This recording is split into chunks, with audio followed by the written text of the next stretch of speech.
go.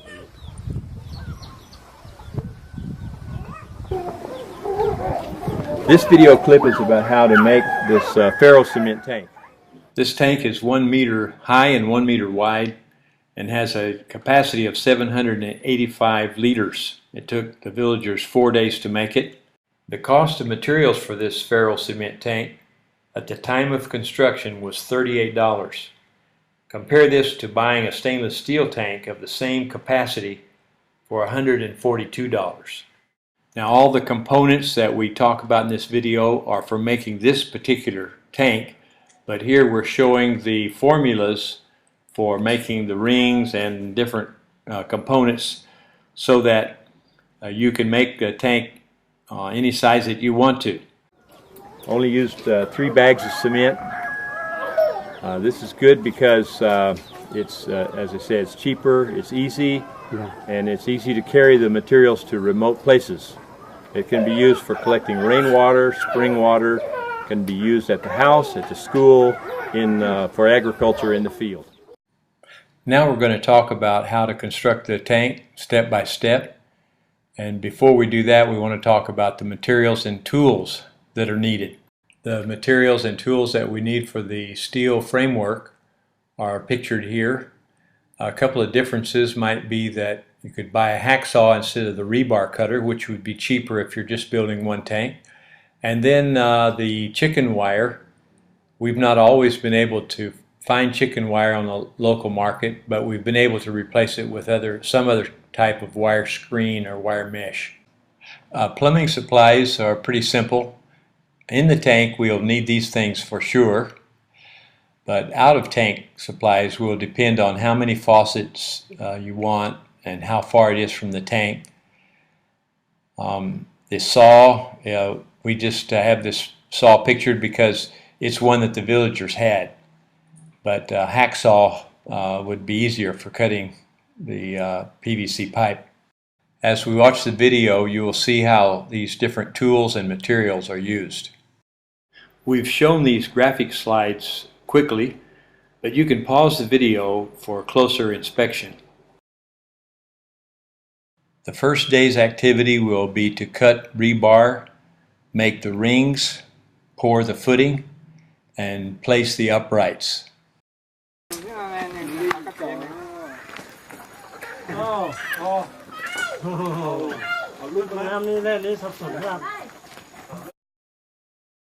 These are the lengths that rebar needs to be cut for different components. Cut! 1, 2, 3, 4. Oh.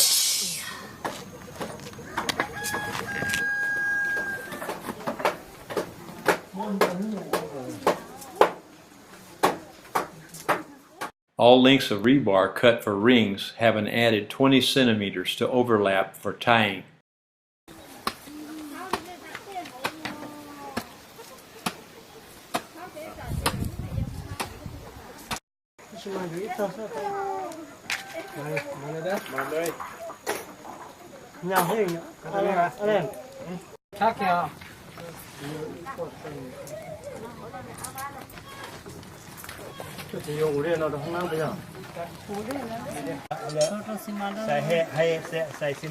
And then the important thing to put something to the tube, right? Yeah, that's true. We did. Okay. Now, I need to say, So now let's the camera roll. Is it enough? Can you put rod?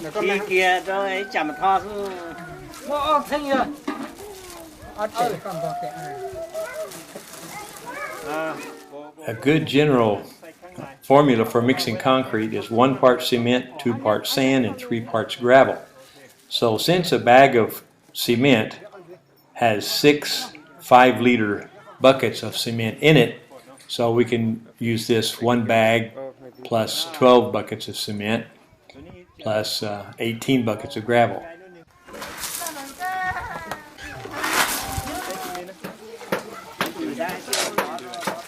Because the one thing, tank that's bigger than the tank, it's about it will be difficult if we get in there and do maybe we can make it as look at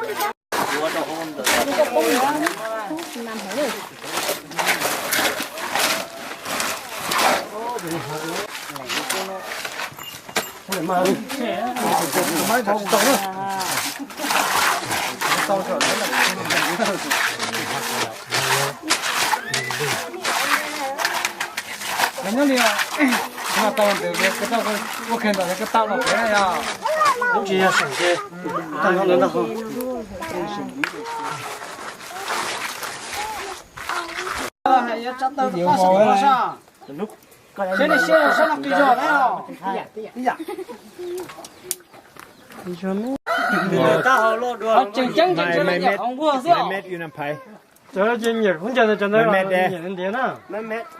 Rồi doanh nghiệp mà có chủ thả cả bao xe bao trừ nó bao cho cái qua cho cái. After this second ring is put on, then we're ready to just leave the project overnight so that the concrete can set up. Day 2's activities will be to finish the rebar frame, attach the chicken wire, and start plastering.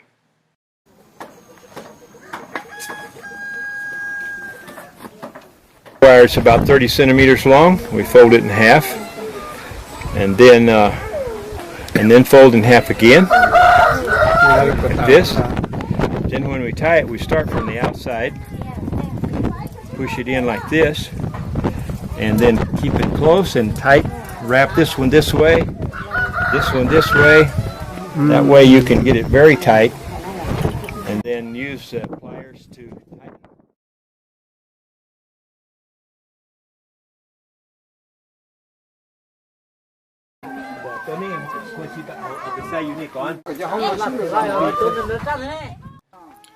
When the rebar is properly placed in the concrete with the ridges on the side, then when bending the angles toward the center, it's very easy.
For the pieces that are too long, we can either fold them under like this, or we can cut them off with bolt cutter.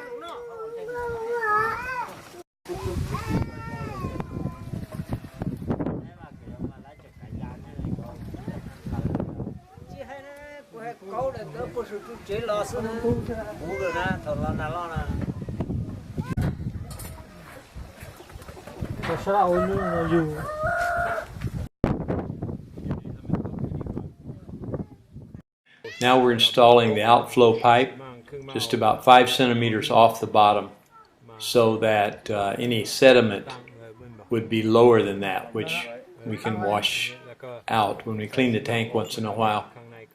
We're going to put when we're concreting it, we'll put a rock underneath it and give it more support when we mortar it in. The correct mortar mixture for plastering the water tank is 1 part cement, 3 parts fine sand, and adding as much water as needed. But for a good batch, you should multiply that by 3 and have 3 parts cement, 9 parts fine sand, and then add as much water as you need.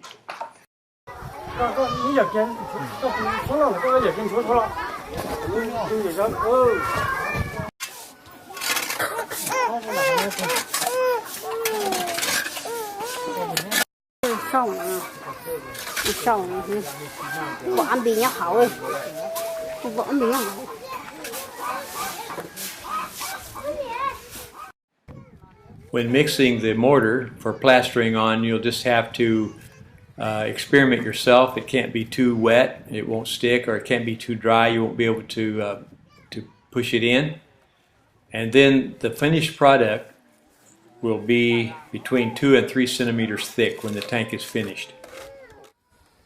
If you have enough manpower, some people can start making the brackets for the guttering. There's two ways of doing that. One is with a rebar bender like this.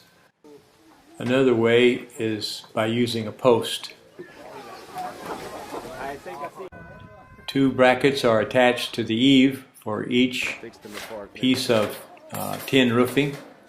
And then the tin roofing, each piece is split in half in order to make sections of the guttering.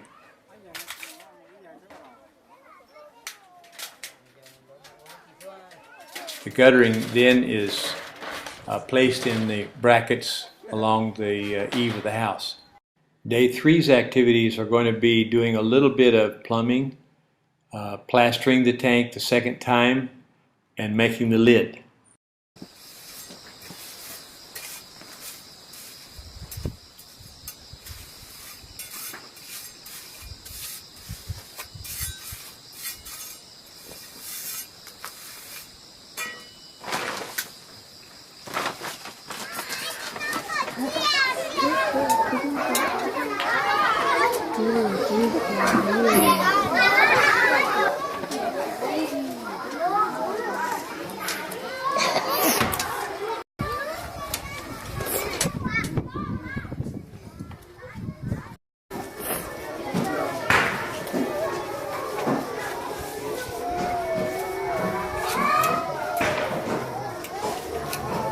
Okay, that's basically it.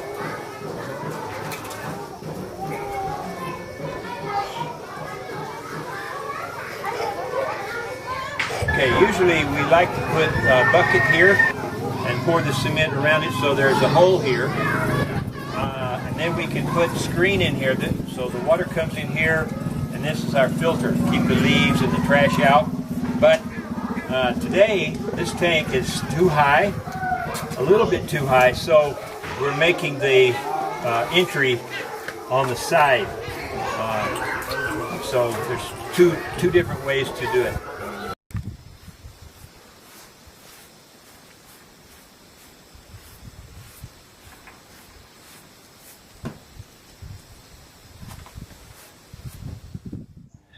I could never make a lid that fit perfectly, so I always need to mix up a little mortar and seal it when I put the lid in place. This seal is easy to break when it's necessary to enter the tank for cleaning. Sealing the lid and putting screen in the intake hole is important to keep trash out and mosquitoes out.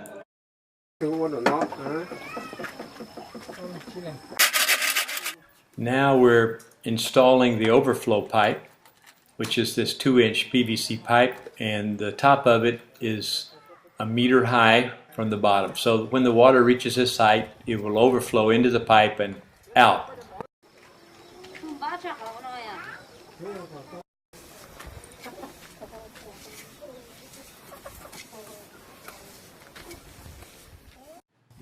It's a good idea to wash all your cement working tools at lunch break and when you quit for the day.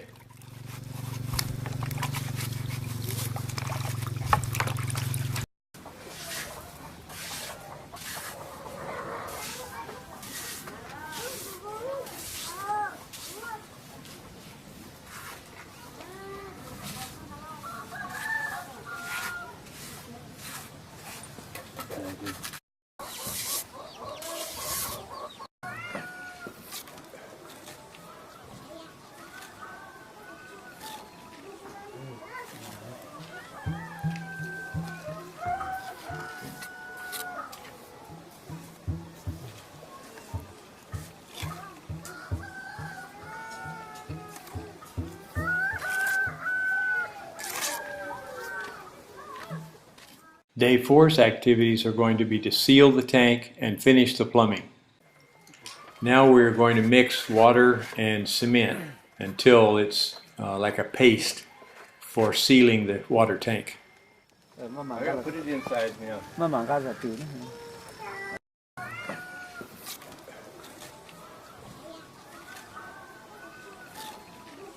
Cậu tụt bỏ tỏ lò cho nên lúc họ trộn đây tao nó lò. Có thâu tự lò. Thà nó cha cơ mà. Thà lúc nó. Để tôi mà gì mà. Để tôi nó để tôi mà đi. Gì tao cái là tôi, còn gì đây là tôi dạng coi. Thà lúc nó để thà nó cho một. Thà tụi tao to. The proper way to put tape on. We don't have the store-bought tape, so we're using this plastic. And so the proper way is to point this toward you, and then wrap it clockwise around like this.